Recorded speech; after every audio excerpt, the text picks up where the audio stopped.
Hello everyone, let us start with our question. In this question, what is given? That the half-life of I-131 is 8 days.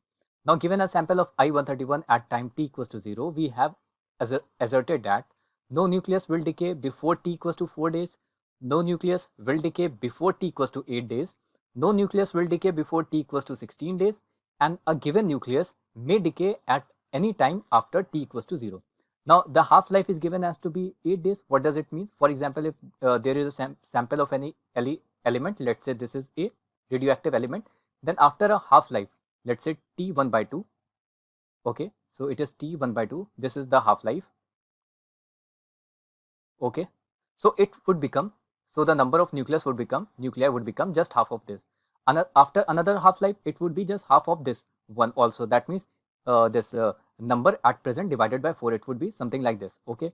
Now this expression basically the number of nuclei at any interval of time. For example, if n denotes the number of nuclei at any time t, so this has a formula n equals to n naught e to the power minus lambda into t, okay, where lambda is a constant which is dependent upon the half-life, okay. Now what does this relation show?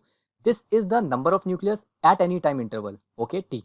Now this is the initial number of nuclei, okay, this is the initial number of nuclei. So what is this curve? This is basically exponential curve. Now if you put t equals to 0, what will happen? T equals to 0, n would be equals to n naught. Now if you put t approaches to infinity, so what would be the value of n? N would be equals to 0. That means this rate of decay would start from t equals to 0 and it would be valid up to t equals to infinity. If you just draw the graph for this condition for the exponential, so how is the graph for the exponential part? Okay, let's say this denotes the number of nuclei and this denotes the time. So the exponential curve would be at t equals to 0, it would be just touching at this point, it would be equals to n naught, and after infinite time, so it would approach to 0. So number of nuclei would approach to 0.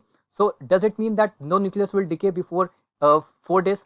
For example, this denotes the n naught divided by 2 and this denote our 8 days. So does it mean that there is no decay before 8 days or before 4 days or before 16 days? Does it denote? No. No, it denote that at t equals to 0, decay would start and it would end at t equals to infinity. That means a given nucleus may decay at any time after t equals to 0 second. This would be the correct option. That means D is our correct answer. Hope you understood this solution. Thank you. Hello students, our question is masses of two isobars copper 64 and zinc 64 are 63.9298 and 63.9292 respectively. It can be concluded from these data that, so solution for this will be, it is given that copper 64 is decaying into zinc 64 too, okay. So from this they both have mass number same. So from this we can conclude that beta decay is possible. Okay, beta decay is possible. If we talk about atomic number, it is increasing by 1, which means beta negative decay. There is beta negative decay. Okay, so now if we see that copper is, sorry, it is copper is copper 64 is decaying into zinc 64 plus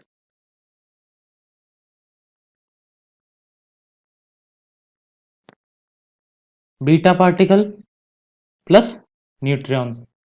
Okay, so from this we can conclude, if we see the options, zinc is radioactive, so this option gets wrong because zinc is not radioactive. If zinc is radioactive, then it will be decaying into copper, but copper is decaying into zinc, So this option gets wrong. And if we talk about option second, so copper is radioactive and decaying to zinc 64 through beta decay. So this option is correct because it is decaying with beta decay, and this option is also wrong because there is no gamma decay, there is beta decay. So option second is our correct option. We have given consider alpha particle, beta particle and gamma rays have each having an energy of 0.5 mega electron volt. In increasing order of penetrating power the radiations are okay. So we have alpha particle, we have beta particle and we have gamma. So alpha particle are larger in mass, beta particle having very less mass, and gamma particle have no mass.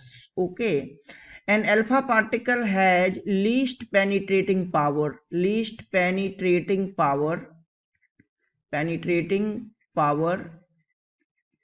and gamma particle has most penetrating power. Okay, penetrating power. So we can say that beta particle has the penetrating power in between of alpha and gamma. Okay, so we can say that it has moderate penetrating power. Okay, moderate penetrating power. So we can say that in the increasing order, the penetrating power of alpha is less than beta. Penetrating power of beta is greater than alpha, and gamma is greater than beta and alpha. So the option A is the correct answer of this problem. Thank you. The decay constant of a radioactive sample is lambda. Decay constant क्या दिया हुआ है? Lambda. The half life and mean life of the samples are respectively. तो half life और mean life निकालना है हमें, ठीक है. तो पहली बार डीके कांस्टेंट अगर लैम्डा है तो हाफ लाइफ क्या होता है? T half equals to l n two by lambda. तो टी हाफ तो डायरेक्ट आ गया l n two by lambda. Half life तो कौन सा ऑप्शन है? बी ऑप्शन हो रहा है यहाँ पे, ठीक है. अब वो भी चेक कर लेते हैं. मीन लाइफ, तो मीन लाइफ क्या होता है? मीन लाइफ होता है T half upon l n two. तो अब क्या करते हैं, इसी में हम रखते हैं वैल्यू, ठीक है. यहाँ पे जैसे हम टी हाफ को क्या लिखते हैं, टी हाफ को रिप्लेस कर देते हैं मीन लाइफ. मीन लाइफ को क्या मान लें हम लोग? म्यू मान लेते हैं, ठीक है. Mu into l n two equals to l n two by lambda. तो म्यू क्या आ गया?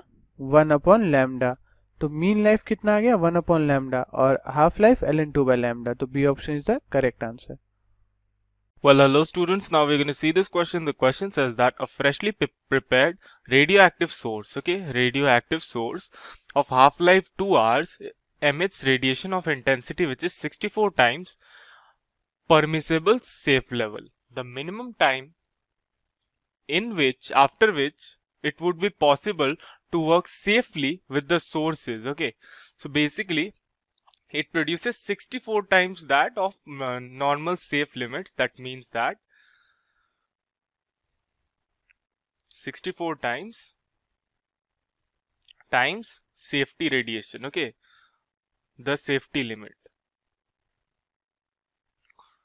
That means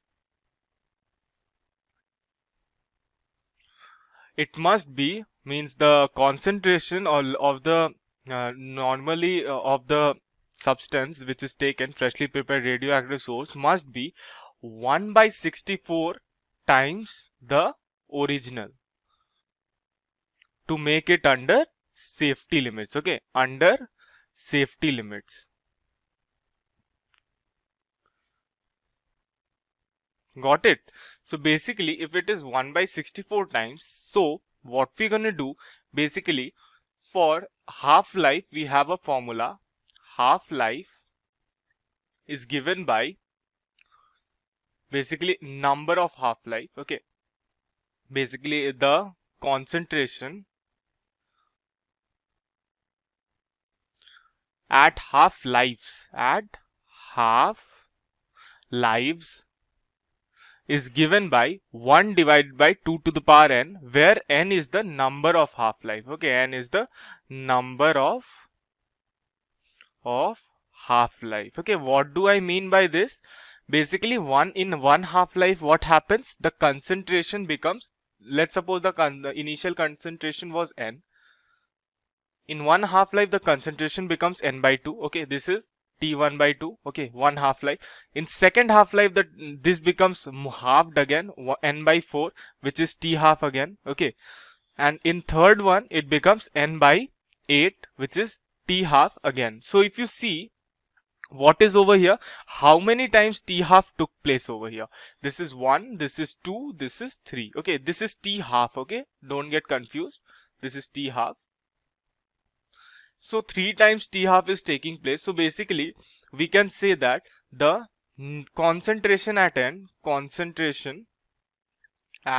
end will be equal to 1 by 2 to the power 3, which is basically not 1, n, because over here the concentration taken is n. So I am taking n up. Okay, but we can take simply 1 also. So if I take 1, then what will happen? Basically, this all n will change into 1. So what will be the case? 1 by 8. So yeah, it absolutely matches. So that's why I have written this formula. This formula comes in very handy. Okay, you must remember it. So we need to find when the concentration becomes 1 by 64 times the original. So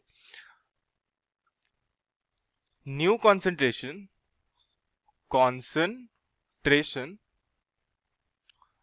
will be equal to 1 by 64 original. Okay, original concentration. So basically what we'll do, we will evaluate this 1 by 64 with 1 by 64 will be equal to 1 by 2 to the power n, where n is the number of half-lives. Okay, half-lives. Okay, this only same I have explained over here. So what will this come out to be? 2 to the power n will be equal to 64. So this will be equal to, n will be equal to basically 2 to the power n will be equal to 64 is basically 2 times 2 to the power 6. So basically n will come out to be what? N will be 6. So basically in 6 half-lives, okay, in 6 half-lives,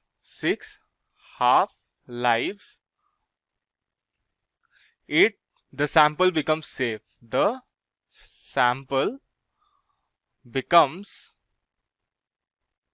safe. Okay, so basically what we'll do now, so the answer will be 6 half-lives means, now we'll find the value of 6 half-lives. 6 half-lives will be equal to 6 into T half, which will be equal to 6 into 2, which will be equal to 12 hours. Okay, so basically 12 hours is the answer. So which option is correct? Option number B is absolutely our answer. Got it? This is our answer. Thank you.